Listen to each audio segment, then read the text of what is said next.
Check this.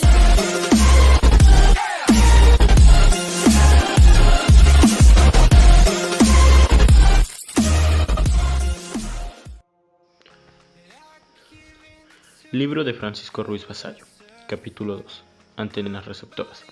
El autor nos dice en nuestra introducción la manera en que define las antenas receptoras, lo cual nos dice que su función es captar las ondas radioeléctricas que son emitidas por una emisora, ya sea de radio o televisión, y conducirlas a un circuito receptor.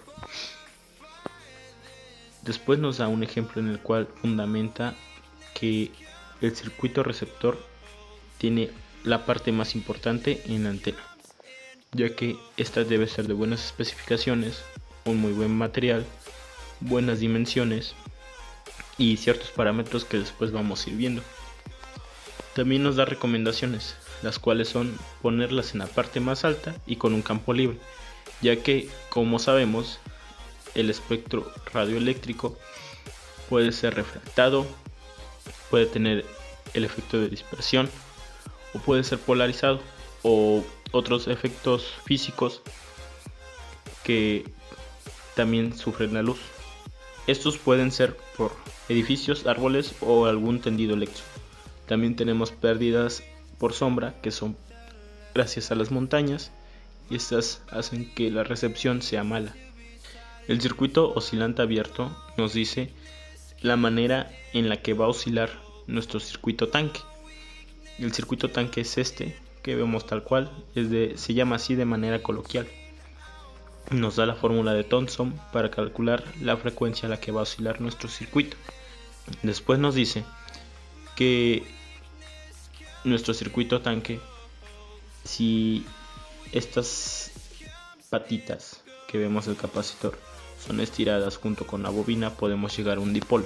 El dipolo lo llama más bien a un cable que puede ser una antena, que es así como lo llama, y nos dice la manera en la que es mejor que se distribuya por nuestro dipolo la corriente, la cual es a la mitad de la longitud de onda, como se muestra aquí, que es el voltaje máximo, el voltaje PRMS en el inciso B. Como sabemos, al utilizar frecuencias oscilantes, la resistencia cambia a impedancia.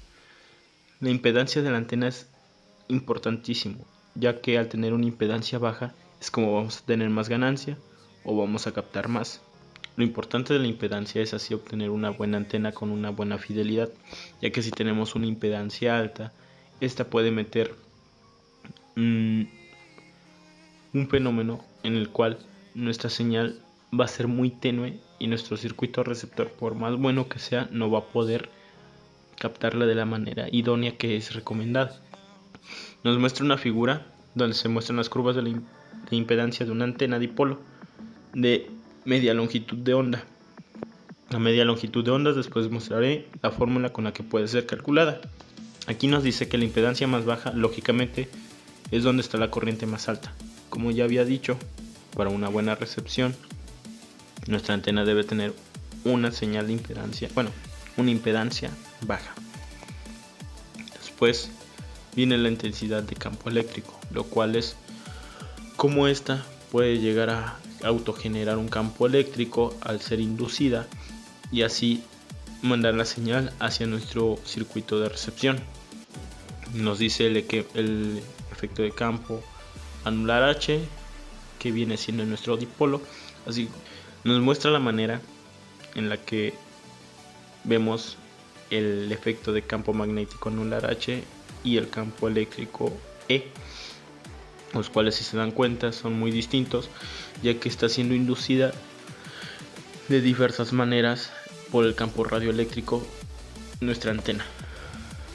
También nos muestra ciertas figuras en las que puede ser inducida nuestra antena por diversas tomas en las que se muestra, y también que el dipolo puede tener diversas concentraciones en diversos puntos.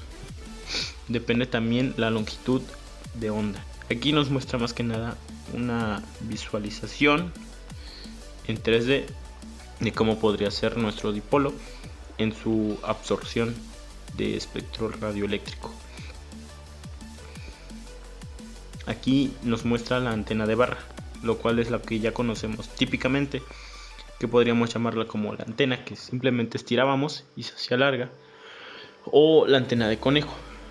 Como podemos recordar, esa antena de conejo la poníamos en diversas poses para así obtener una buena señal. Eso lo hacíamos debido a que el espectro radioeléctrico venía polarizado de diversas maneras.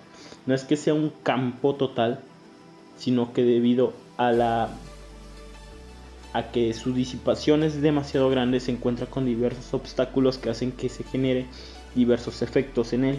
Como lo mencioné en la introducción, puede ser polarizado de cierta manera al chocar con un edificio es polarizado, o al chocar con un árbol puede ser despersigado, y así la señal cambia. Es por eso que cambiamos nuestra pose de la señal de conejo, bueno, de nuestra antena de conejo, y es así como de un lado tenía más absorción de espectro radioeléctrico y del otro también, y así es como obtenemos una señal idónea para nuestra recepción en la televisión, que antes era analógica. Ya recordemos que nuestra señal ahora es digital. Bueno, en analógica se podía ver más la señal como iba cambiando rápidamente en nuestra televisión. También un efecto curioso es que nuestra antena, al tocarla nosotros y hacer tierra, también nos ocupaba como antena a nosotros. Hay un efecto curioso también al poner las llaves de un coche en nuestra cabeza, y nuestra cabeza sirve como resonante para así emitir más lejos la señal de nuestro coche para que suene a más distancia.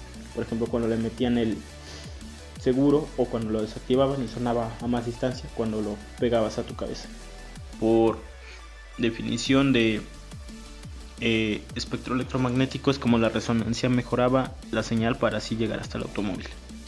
Aquí nos muestra la figura 2.10, una antena telescópica que es la que les dije que largaba, y aquí dice que es utilizada para radioreceptores portátiles, ya que es muy versátil y no ocupa gran espacio. Aquí dice un condensador en serie con antena acorta la longitud de esta. Esto nos quiere decir que al poner un capacitor en serie con antena, la longitud de onda va a ser acortada, ya que si tenemos una frecuencia de 100 Hz, esta va a ser acortada, ya que tendríamos una antena ideal a como queríamos. Es como si el tamaño de la antena cambiara. Aquí la bobina en serie dice que la alarga la longitud de esta, o sea que es como si aumentáramos el tamaño de nuestra antena. Esto es muy utilizado en los coches, en los automóviles, la figura 2.10. Los automóviles, si se dan cuenta, tienen algo que es la aleta de tiburón, que se viene en la parte de hasta arriba, un pequeño pico que tienen. Es ahí donde ponen antena. Ponen una bobina grande, que es equivalente a poner una antena demasiado larga, para así obtener una señal que sea inducida de una manera idónea. Y lo que hacen es vender eso, la ingeniería. Ponen su aleta de tiburón con una bobina demasiado grande, que sería exactamente igual que una antena demasiado larga, solo que ahora empaquetada en un pequeño pedazo.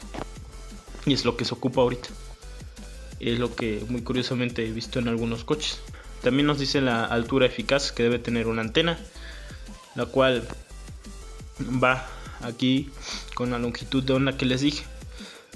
Esta es la fórmula para calcular la longitud de onda, el cual va a ser la velocidad de la luz dividido entre la frecuencia, que aquí nos muestra a gamma, la letra griega, dividido entre 4.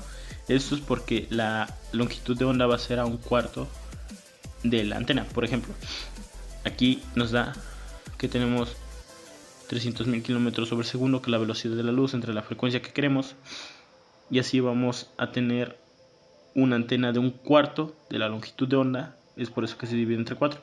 Y así obtendríamos, si la antena a un cuarto de la longitud de onda que deseamos y tendríamos una recepción mucho mejor a poner una antena del tamaño aleatorio que nosotros queramos, ya que esto por armónicas es muchísimo mejor una recepción. Aquí nos muestra el punto de conexión de una antena, el cual nos da la opción de dónde es idóneo conectar una antena, ya sea por su recepción y la manera en la que está conectada. Aquí nos muestra gráficamente que a un cuarto de longitud de onda es idóneo colocarla así, con una puntita hacia nuestro receptor. En cambio, si lo hacemos a la mitad de longitud de onda, es poner una antena como de conejo, como nosotros ya habíamos mencionado antes, y es así como va a ser mejor nuestra recepción. También aquí luego muestra la manera en la que puede ser conectada y las diversas formas que hay, que es lo que les había dicho ya antes, que depende la forma que tenga, la característica de los materiales, es como vamos a obtener una buena antena.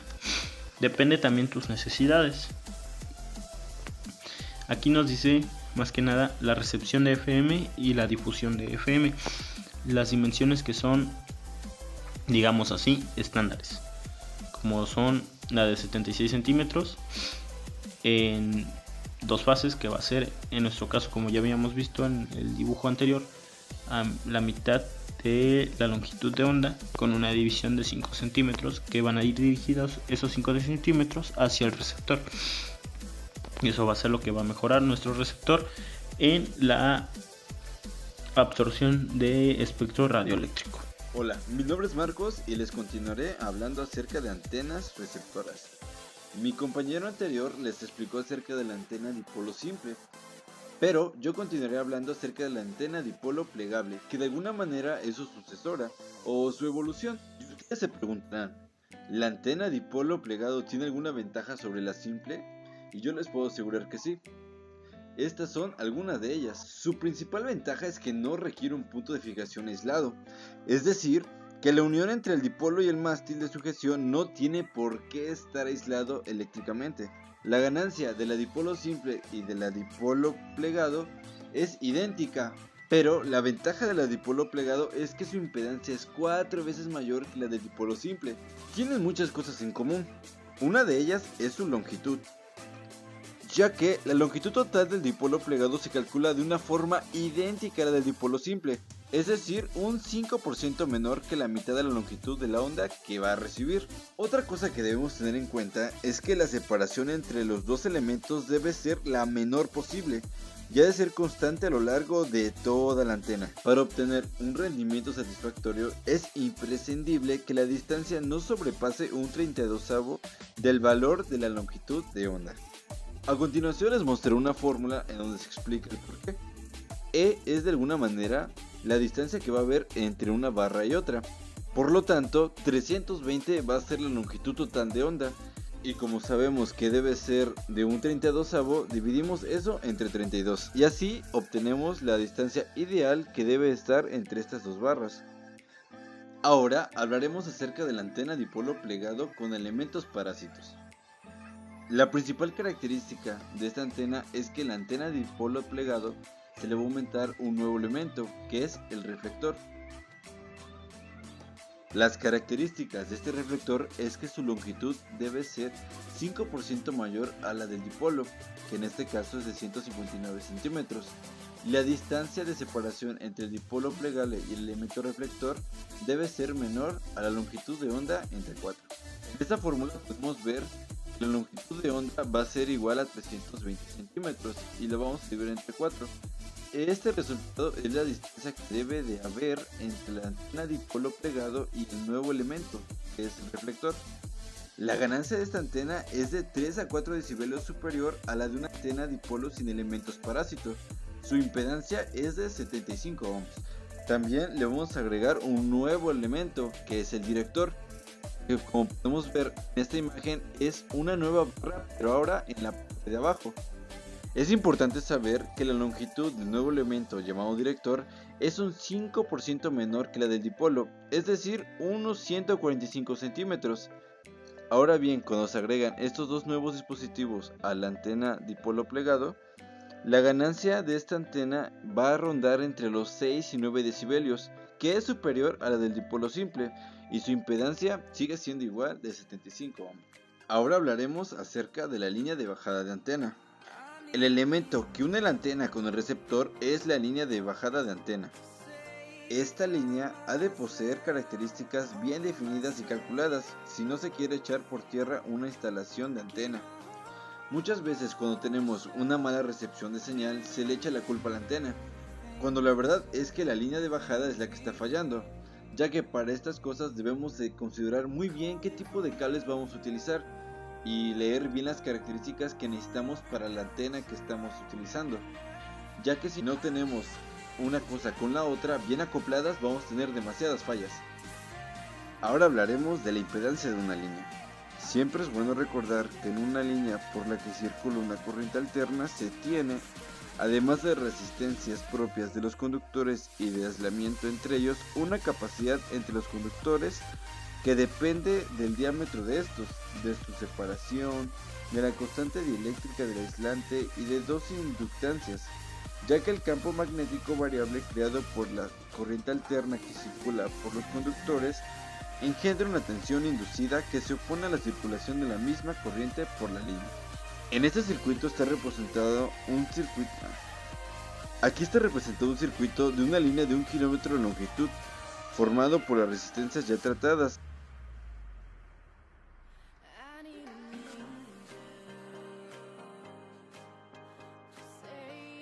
El capítulo 3 de este libro es sobre la etapa de sintonía. Podemos decir que actualmente se da el nombre de sintonizador al conjunto de etapas que en un receptor de radio sintonizan las emisoras, convierten la señal de RF captada en una señal de frecuencia intermedia de valor constante para todas las emisoras y procede a la detección o de modulación de las señales para convertirlas en una señal de baja frecuencia de audio. En otras palabras, se puede decir que el sintonizador trata las señales de RF hasta convertirlas en señales de baja frecuencia que pueden ser aplicadas a un amplificador de audio. En los receptores de radio, la etapa de sintonía es aquella mediante la cual se selecciona la frecuencia portadora de la emisora que se desea recibir. Como se sabe, las emisoras de radio emiten de manera simultánea, pero cada una con su propia frecuencia portadora, por lo que si no se dispusiera de un circuito que seleccionara aquella emisora que se desea recibir, el receptor captaría todas las emisoras al mismo tiempo o una sola. Para evitar lo expuesto, es imprescindible que el radioreceptor disponga de un medio de selección que permita el paso de una determinada frecuencia portadora hacia él y se oponga al paso de todas las demás. Esta función se lleva a cabo en la etapa de sintonía, la cual es la primera etapa de todo radioreceptor, y a continuación vamos a explicar algunas de las partes de esta etapa de sintonía. Una de las primeras etapas es el acoplamiento entre la antena y el sintonizador.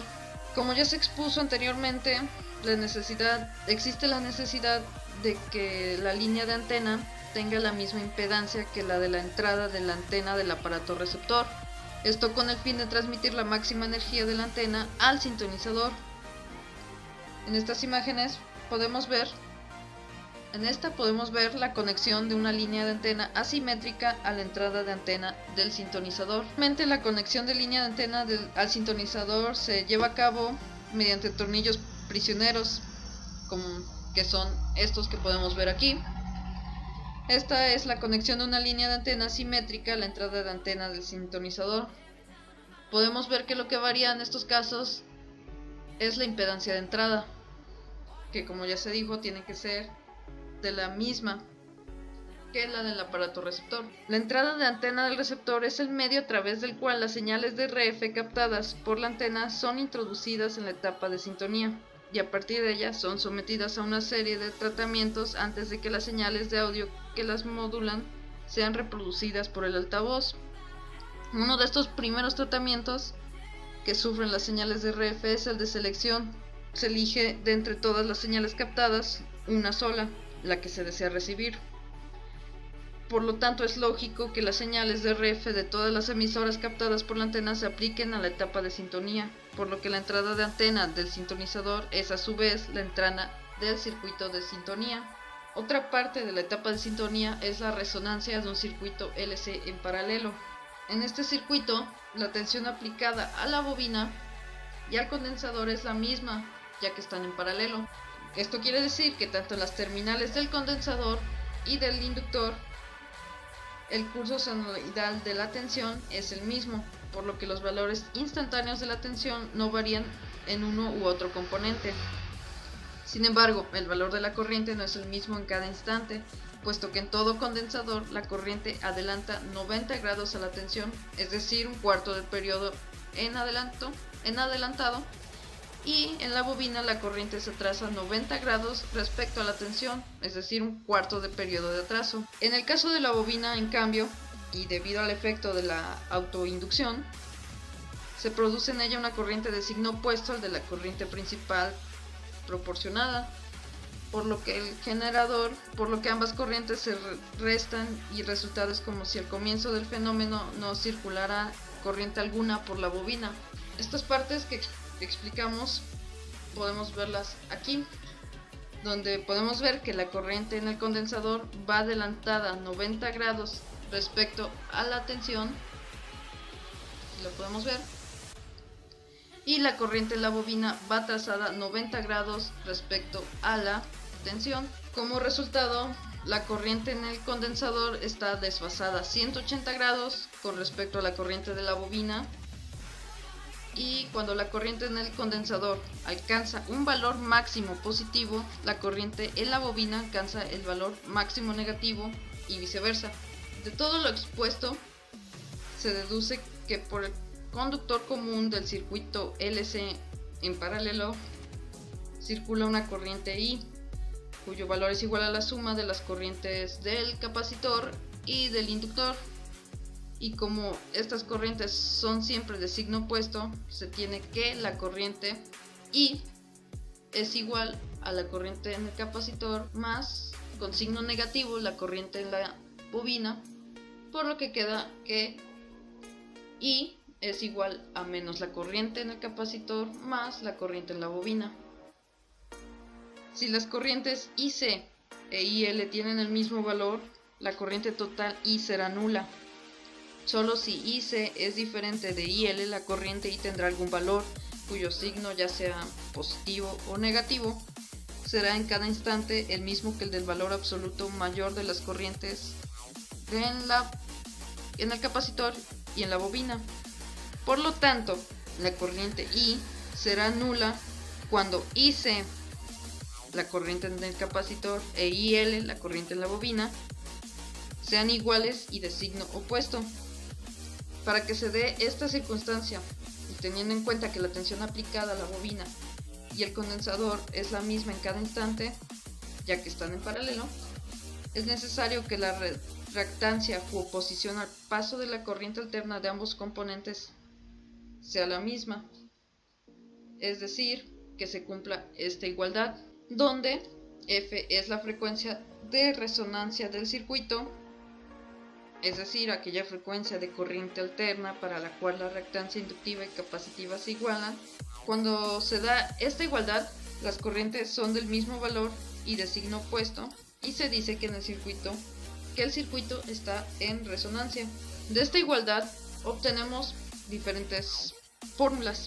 Una es la frecuencia de resonancia F, para la cual el circuito LC entra en resonancia, la cual está dada por esta fórmula, donde la frecuencia es igual a 1 sobre 2pi por la raíz cuadrada de la inductancia por la capacitancia.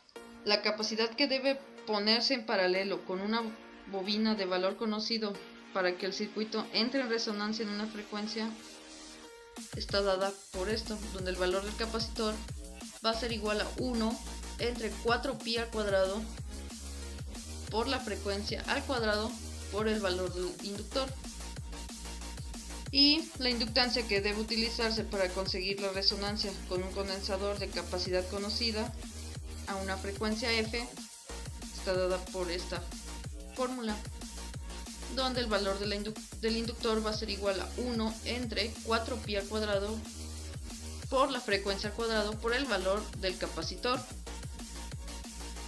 Hay que recordar que para utilizar estas fórmulas, en este caso se debe conocer el valor del inductor y en este caso se debe conocer el valor del capacitor. La impedancia de un circuito resonante LC también forma parte del circuito resonante, y tenemos que la impedancia de un circuito resonante LC es la posición que se contrapone el circuito al paso de la corriente alterna. La impedancia varía con el valor de la frecuencia de la corriente eléctrica que circula por el circuito. En un circuito resonante LC paralelo, la impedancia es máxima para la frecuencia de resonancia. En este circuito, que es el esquema equivalente de un circuito resonante LC paralelo real, consiste en un condensador en paralelo con una conexión serie de la inductancia y la resistencia óhmica del propio hilo de esta. Pues podemos ver que el capacitor que se encuentra en paralelo con la bobina y esta resistencia en serie. En este caso, la frecuencia de resonancia ya no se puede calcular con la fórmula que se dio anteriormente, sino que es algo menor debido a la influencia de la resistencia. Pero si el valor de la resistencia RL no es muy grande, la diferencia entre la frecuencia real de resonancia y la frecuencia calculada puede despreciarse y es posible aceptar como buena esta fórmula. Hay que recordar que en un circuito LC en paralelo, en estado de resonancia, la corriente es nula y por lo tanto su impedancia es de valor infinito.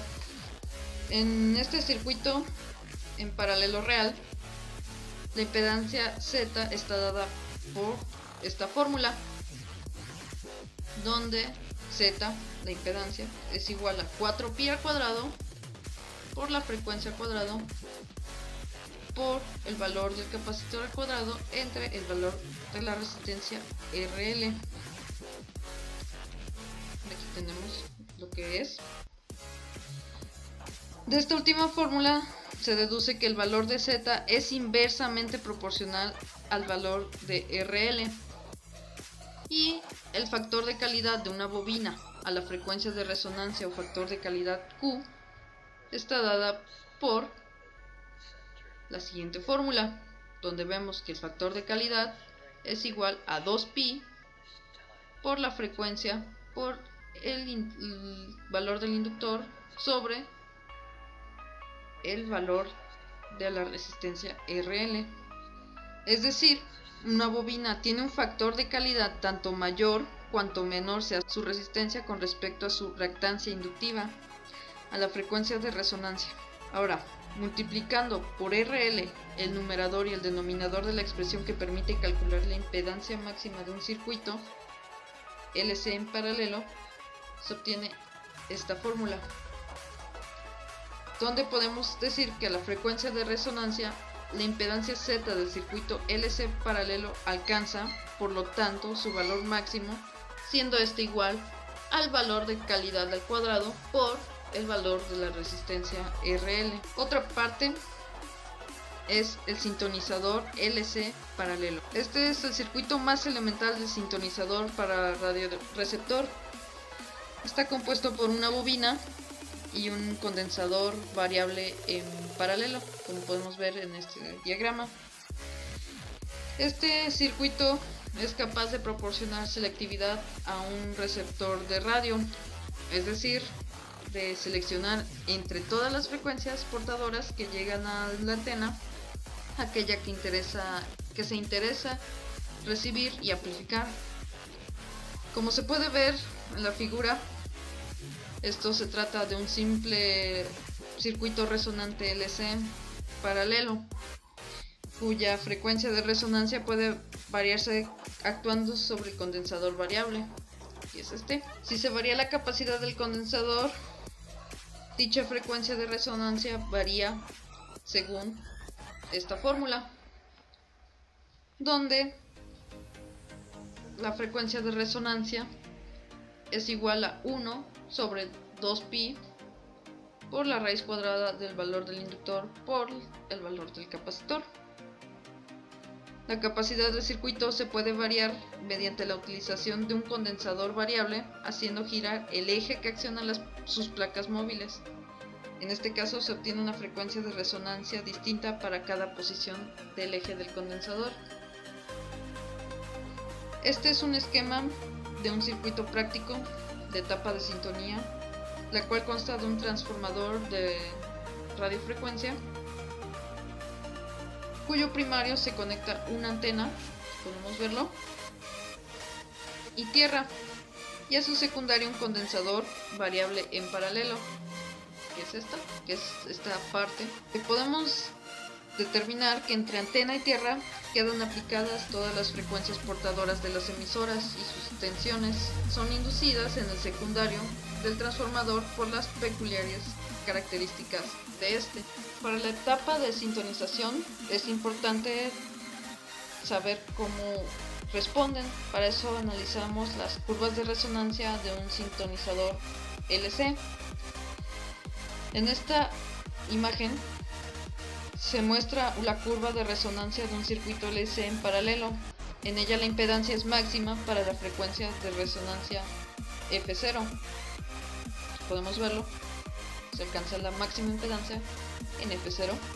Para frecuencias por debajo de la de resonancia de la impedancia disminuye el valor, de forma que para la corriente continua la única oposición que se presenta en el circuito es la resistencia propia del devanado de la bobina. Para frecuencias superiores a la de resonancia también baja la impedancia, puesto que el condensador se comporta como un cortocircuito para dichas frecuencias. En esta imagen podemos apreciar la influencia que el factor de calidad del circuito ejerce sobre la curva de resonancia. Podemos observar que cuanto mayor sea el factor de calidad, más estrecha será la curva de resonancia y más selectivo será el circuito. Aquí podemos ver que el factor de calidad mayor se encuentra más estrecho. Ahora se analizará el ancho de banda de un sintonizador LC. En un principio, como vimos en la imagen anterior, parece que las curvas de resonancia más estrechas son las más idóneas, puesto que son más selectivas, por lo tanto, permiten diferenciar entre dos frecuencias portadoras. Sin embargo, cabe considerar un punto muy importante, el ancho de banda de la frecuencia portadora modulada. Al quedar modulada la portadora, se crean dos bandas laterales dentro de las cuales se incluye toda la información que se desea transmitir. De ello se deduce que si el circuito es muy selectivo, es decir, presenta una curva de resonancia muy aguda, apenas le llega la información. El ancho de banda de un sintonizador debe ser tal que la diferencia entre la frecuencia más baja y la más alta que puedan sintonizarse del ancho de banda no presente una impedancia inferior a menos 3 decibeles del valor máximo de la impedancia, es decir, el 70.7% del valor máximo de la impedancia. En ocasiones, en lugar del ancho de banda se da el ancho de banda relativo, que es el cociente entre el ancho de banda y la frecuencia de resonancia del circuito. Podemos ver que el ancho de banda relativo es igual a F2 menos F1 entre la frecuencia de resonancia. Cuanto mayor sea el factor de calidad Q del circuito, más pequeño será el ancho de banda relativo y por tanto mayor será la selectividad. La relación entre el ancho de banda relativo y el factor de calidad viene dado por esta fórmula, donde tenemos F2 menos F1 entre F0, que es la fórmula del ancho de banda relativo, que es igual a 1 sobre el factor de calidad. Las frecuencias F2 y F1 son las de corte del circuito, o sea, son aquellos valores de frecuencia por encima y por debajo de la frecuencia de resonancia en los que la impedancia del circuito alcanza un 70.7% del valor de la impedancia a la frecuencia de resonancia. Cuando conocemos el factor de calidad Q del circuito y la frecuencia de resonancia, se puede calcular las frecuencias de corte superior e inferior con estas fórmulas. La de corte superior es F2 y la de corte inferior es F1, donde podemos ver que solamente cambian estos signos de más por los de menos. Bueno, ahora veamos un ejemplo de cálculo de todo lo expuesto. Supongamos una etapa de sintonía para OM, que está sintonizada a la frecuencia de 1 MHz y cuya calidad Q es de 110. El ancho de banda relativo es 1 sobre la calidad, que tenemos que es de 110. Resolviendo esto tenemos que es aproximadamente 0.009. Esto es el ancho de banda relativo. Ahora el ancho de banda está dado por F0 por 1 sobre el factor de calidad, que nos da un valor de 9 kHz. La frecuencia de corte inferior y superior es de 995.5 el inferior y el superior de 1.004 kHz. Así pues, en el circuito puesto como ejemplo, la frecuencia sintonizada es de 1 MHz, aquí lo dice. El ancho de banda es de 9 kHz, lo calculamos aquí. Y las frecuencias de corte superior e inferior son de 1.004 kHz y 995.5 kHz respectivamente. A dichas frecuencias la impedancia alcanza un valor del 70.7% del valor máximo, o lo que es lo mismo, 3 decibeles por debajo del valor máximo, que es lo que se busca.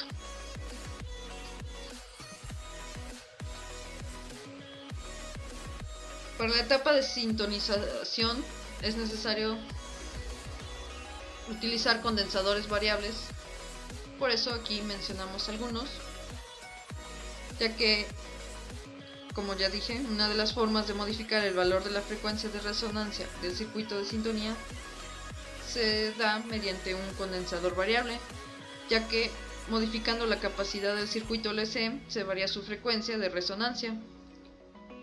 Aquí presentamos tres posibilidades para el ajuste de la capacidad. El inciso A, que es variando la superficie enfrentada de las placas. El inciso B, que es variando la separación entre placas. El inciso C, que es variando el dieléctrico. Aquí podemos ver los tres tipos.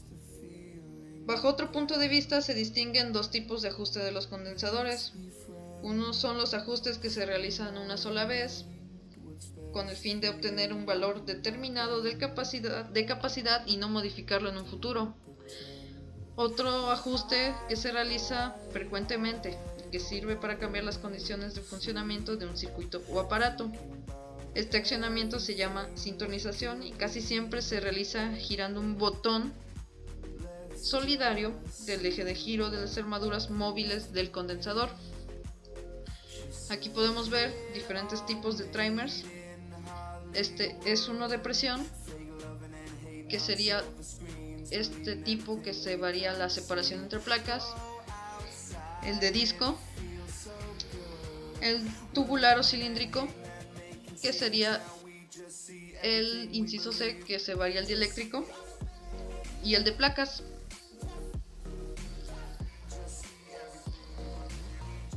Ahora analizaremos un poco más los condensadores variables. Entre los condensadores variables que se encuentran en servicio y que predominan están los condensadores giratorios con dieléctrico de aire, que es este que podemos ver aquí. La capacidad de estos condensadores se modifica mediante un paquete de discos metálicos giratorios que se denominan rotor. Estos se sumergen más o menos dentro de otro paquete de discos metálicos fijos denominado estator. El aire como dieléctrico tiene una pérdida muy pequeña, pero requiere un gran volumen de condensador. Según el perfil de las placas del rotor, se consigue modificar de distintas formas la capacidad respecto al ángulo de giro. En este caso de condensadores variables, que es este, para circuitos de sintonía de radioreceptores, donde se interesa que el ángulo de giro de las placas del rotor sea proporcional a la frecuencia. La forma de las placas es la que se muestra en esta figura, con unos cortes de división de segmentos que sirven para graduar la marcha de la capacidad. Doblando un segmento hacia la armadura vecina del estator, hacia acá, se eleva la capacidad de todo el campo de ajuste. Si el segmento se dobla hacia afuera, se reduce la capacidad. Bueno, ahora veamos cómo cambia la frecuencia de resonancia de un circuito VLC según el ángulo de giro del condensador variable. Para ello se debe partir del hecho de que cuando el rotor del condensador variable está totalmente abierto, es decir, fuera del estator, el condensador presenta su mínima capacidad y puede sintonizar junto con la bobina de sintonía y una frecuencia cuyo valor será el más alto posible, que puede entrar en resonancia con los valores de capacitancia mínima e inductancia, según la fórmula que podemos ver aquí, que la frecuencia máxima es igual a 1 sobre 2pi por la raíz cuadrada del valor del inductor por el valor de la capacitancia mínima. Cuando el condensador está totalmente cerrado, la frecuencia de resonancia alcanza su valor mínimo. Tenemos que la frecuencia de resonancia mínima está dada por 1 sobre 2pi por la raíz cuadrada de la inductancia por la capacitancia máxima. Si se dividen F máxima sobre F mínima, se obtiene esta expresión. Aquí podemos concluir que el cociente entre la frecuencia máxima y la frecuencia mínima es igual a la raíz cuadrada del cociente entre la capacidad máxima y la capacidad. Este cociente no depende en absoluto de la autoinducción de la bobina. Supóngase, por ejemplo, un condensador variable cuya capacidad pueda oscilar entre 20 y 180 picofaradios. En este caso, la relación que existe entre las frecuencias máxima y mínima que puede sintonizarse con él está dada por esta fórmula. Sustituyendo los valores en esta fórmula, se obtiene que la frecuencia mínima que puede sintonizarse con este condensador tiene un valor 3 veces superior al de la frecuencia mínima. Ahora supongamos que del circuito de sintonía formado por una bobina de 450 microhenrios en paralelo con un condensador cuya capacidad es variable entre 20 y 180 picofaradios, la frecuencia mínima de sintonía está dada por esto. Sustituyendo la fórmula que se dio anteriormente, tenemos que la frecuencia mínima es de 560 kHz y la frecuencia máxima es de 1.678 kHz. Ahora, si se desea calcular el valor de la autoinducción necesaria para sintonizar la gama de 560 a 1.678 kHz, basta con tener en cuenta que la capacitancia máxima es igual a 180 picofaradios, que se sintoniza en una frecuencia mínima de 560 kHz, y que entre esas magnitudes existe esta relación que ya la habíamos visto anteriormente, que es la de la frecuencia. Una forma cómoda de calcular el valor de L consiste en expresar la frecuencia en megahertz, la capacitancia en picofaradios y la inductancia en microhenrios. En este caso, la fórmula anterior se puede expresar de esta manera, donde la frecuencia es relativamente cercana a 160 entre la raíz cuadrada del inductor por el capacitor, por el valor de los capacitores. Al despejar el valor de L de esta fórmula, se obtiene esta, donde el valor del inductor de la bobina va a ser igual a 160 al cuadrado sobre la frecuencia al cuadrado por el valor del capacitor. Más adelante se hablará más sobre los temas de las partes que se utilizan en la sintonización, porque el capítulo 3 no concluye aquí.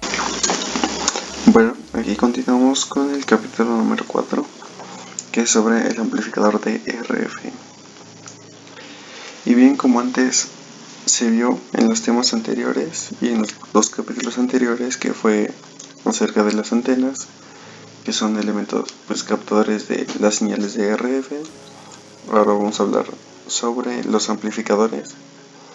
Y por ejemplo, que en el caso de una recepción en AM, pues la radiofrecuencia alcanza algunos niveles que son adecuados para ser tratadas en etapas siguientes, mientras que en el RF pues la señal que transporta pues son niveles, digamos que muy bajos, por lo cual se necesita de una o dos etapas amplificadoras previas pues para poder tener mayor distancia. Hay amplificadores de RF transitorizados, que pues en estos es preciso o se requiere que la pérdida pues sea lo más mínimo posible. En estos amplificadores se requiere o es preciso que las pérdidas durante la amplificación pues sean las mínimas para que se pueda obtener el máximo rendimiento de los transistores utilizados, con el fin de obtener pues una máxima amplificación. Actualmente pues se utilizan sintonizadores de tipo FET en los amplificadores de RF, pero pues sin embargo también existen algunos que utilizan transistores bipolares. Los amplificadores de RF con transistores bipolares, en un principio en los amplificadores de RF con transistores bipolares pues se debe tener presente que un amplificador de RF pues no solo debe amplificarse a aquellas señales que son débiles en la entrada, sino que también se debe seleccionar alguna señal que interese y que esta pues también se encuentre dentro de un rango o de un margen de frecuencias pues considerado. En un amplificador de RF se deben satisfacer pues dos imperativos, que son la amplificación y la selectividad. Abajo tenemos una imagen de un circuito amplificador de RF que consiste en o que cuenta con transistores tipo PNP que son bipolares, y en el cual pues el acoplamiento entre las etapas se hace o se efectúa por medio de un transformador de RF, que prácticamente pues consiste en transformar y reducir la tensión.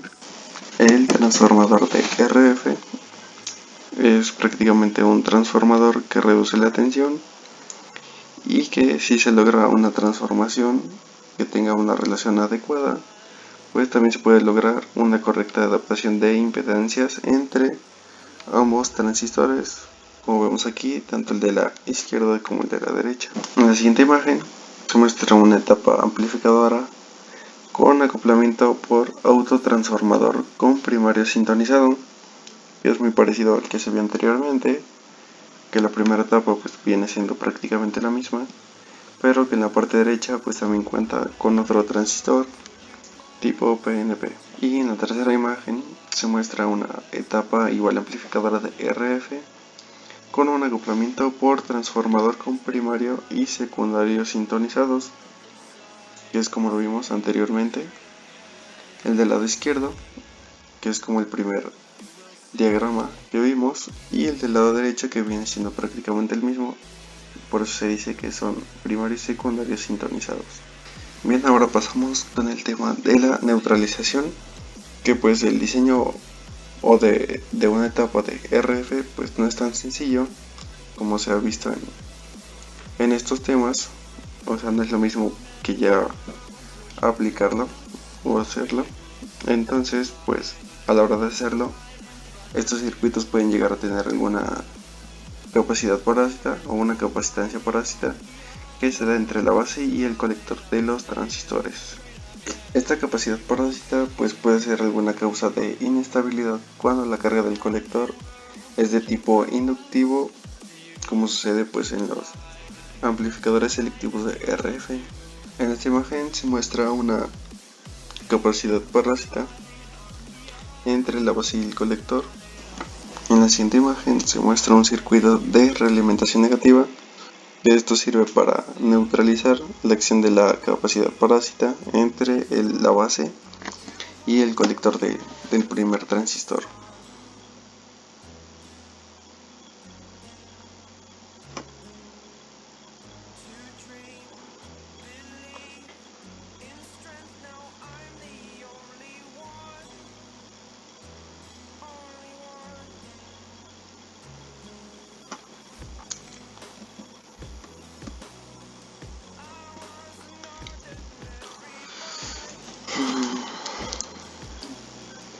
Y pues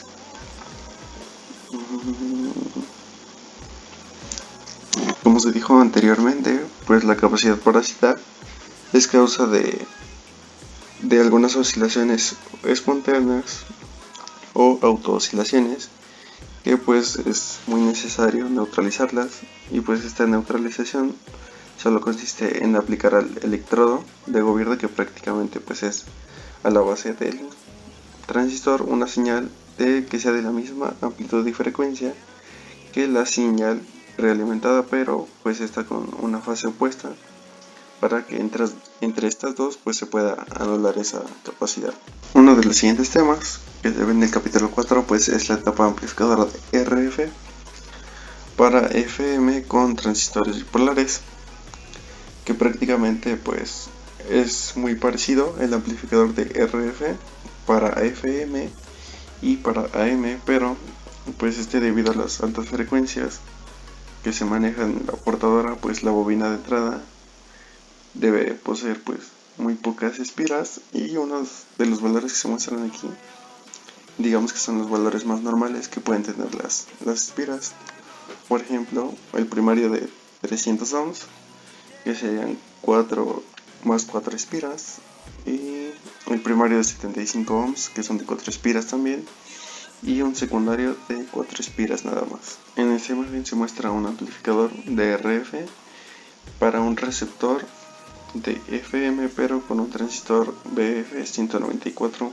En este circuito, como se explicaba anteriormente, pues las bobinas, las primarias, serían estas dos, pues son de muy pocas espiras, de 4, y esta sería la L3, sería la bobina secundaria, y de ahí pues todos los componentes que ya conocemos. También tenemos los amplificadores selectivos en cascada, que pues estos se utilizan cuando pues una etapa amplificadora de RF pues ya no es suficiente, y se requiere pues de emplear 2 o más etapas más amplificadoras, pues pero pues estas se conectan o se deben conectar en cascada para que se pueda obtener una mayor sensibilidad y selectividad.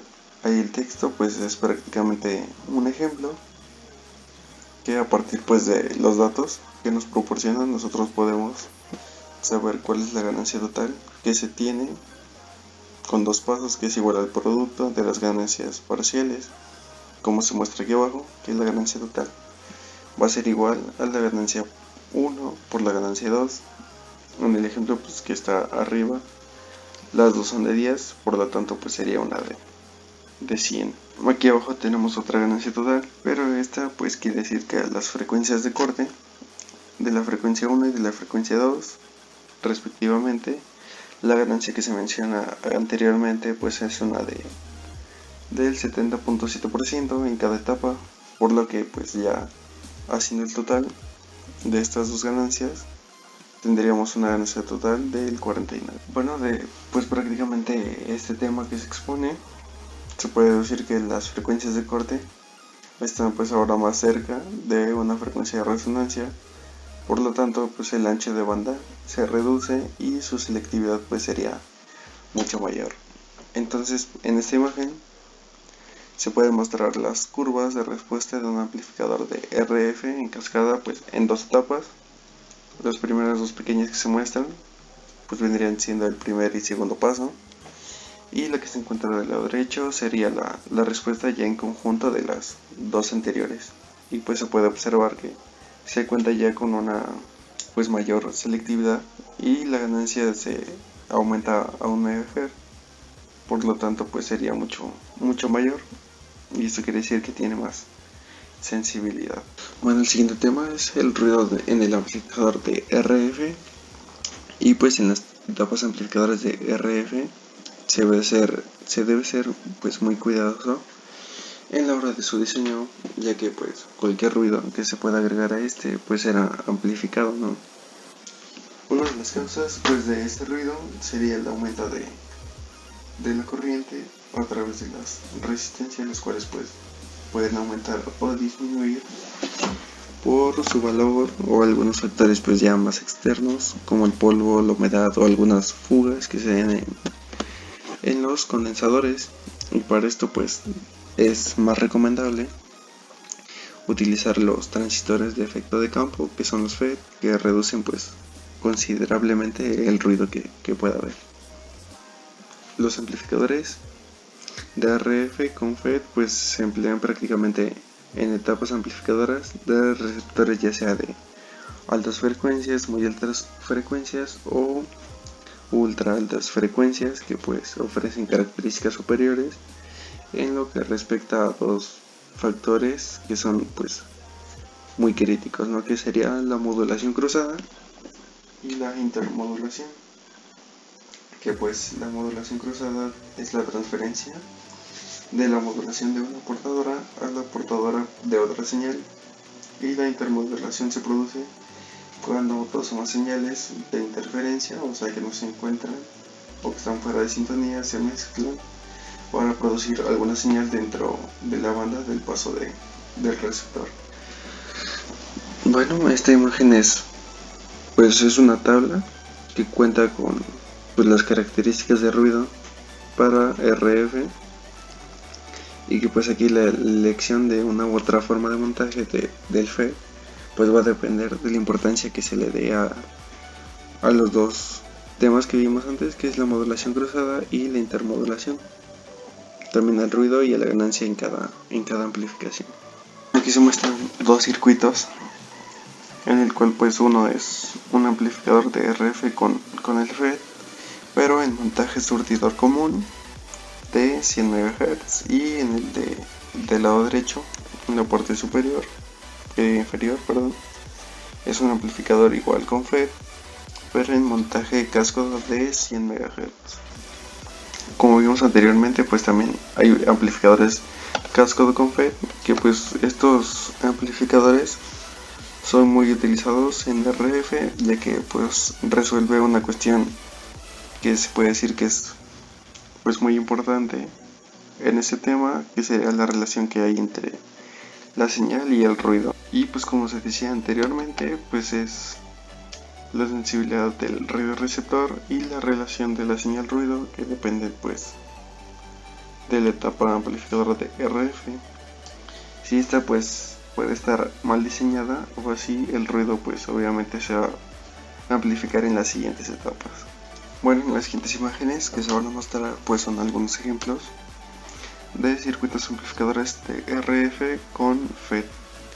En el primero, que se encuentra arriba, que sería el 4.11, pues es un circuito amplificador de RF que se utiliza para FM con un transistor pues de efecto de campo, y pues digamos que se trata de un circuito de una sola etapa, sencillo, pero que pues es muy efectivo para poder amplificar señales de radiodifusión en FM.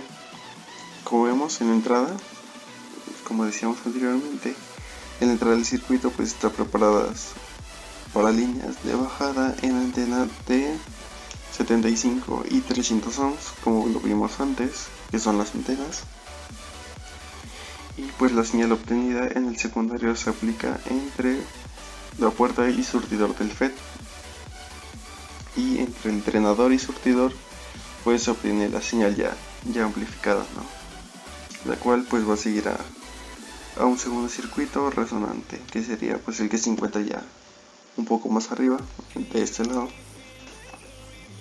y el de abajo vendría siendo pues igual un circuito amplificador de RF, pero que cuenta con dos etapas. La primera es con un FET y la segunda pues se hace con un transistor bipolar.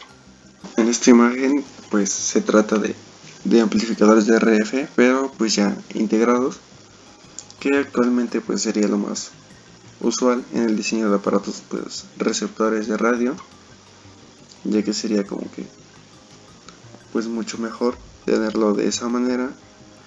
Primero porque todos se integra ya casi todo, todas las etapas de RF y FI, y pues los detectores de AM y FM. En este caso pues tenemos un TA5570, que es el que se muestra en la parte de arriba, que es una cápsula de 16 patillas, y pues el circuito que se encuentra dentro de esta cápsula pues sería el que está aquí abajo, que es el diagrama pues a bloques de todo lo que tiene este circuito integrado. Eso sería pues todo hasta el capítulo 4 para terminar pues nuestro examen.